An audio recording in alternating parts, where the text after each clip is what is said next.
हर बार से बड़ा इतिहास इस बार हम लोग की सरकार रच दे। मुझे लगता है 400 का लक्ष्य तो हम लोग आज ही पार कर चुके हैं।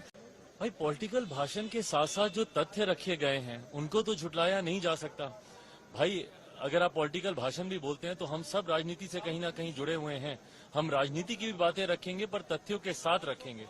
दिक्कत इस बात की है कि विपक्ष इन बातों को कभी समझ ही नहीं पाया।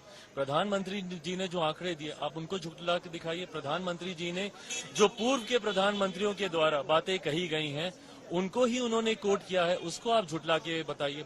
पर हकीकत है कि मेरे प्रधानमंत्री जी का जो एक क्लियर विजन है विकसित भारत के निर्माण को लेकर, ना सिर्फ उन्होंने पिछले 10 साल का उन्होंने ब्यौरा दिया बल्कि अगले 1000 साल की नींव रखने की उन्होंने बात की है।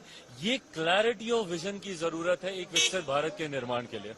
आपको एक कड़ी चुनौती भी दी है क्योंकि इंडिया को 400 पार करना है और बीजेपी 370 पे। मुझे लगता नहीं कि ये कड़ी चुनौती है। आप अगर जनता के बीच जाएंगे, मुझे लगता है ये बहुत आसान चुनौती है और हर बार से बड़ा इतिहास इस बार हम लोग की सरकार रच दे। 400 का तो लक्ष्य मुझे लगता है कि प्रधानमंत्री जी के आज के भाषण से ही पूरा हो जाएगा। जिस ऊर्जा में प्रधानमंत्री जी से मिला भी उनके संबोधन के बाद, और उनको मैंने यही कहा कि सर आपके भाषण से इतनी ऊर्जा मिली है कि मुझे लगता है 400 का लक्ष्य तो हम लोग आज ही पार कर चुके हैं। अब लड़ाई है इसको और कितना आगे लेकर जाते हैं। जातीय कटाक्ष भी उन्होंने किया है।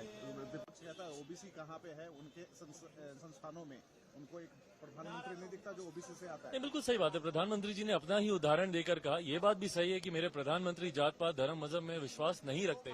वो देश के युवाओं की, महिलाओं की, किसानों की, गरीबों की, गरीब को एक जाति मानकर गरीबों की वो बात करते हैं। पर ऐसे में जब विपक्ष उनके ऊपर कटाक्ष करता है तो उन्होंने अपना ही उदाहरण देते हुए कहा कि भाई जब मैं ही अगर मजबूती से सामने खड़ा हूं उनका संरक्षण करने के लिए, जिस जाति की चिंता ये लोग करते हैं, उन्होंने अपने समय में क्या किया।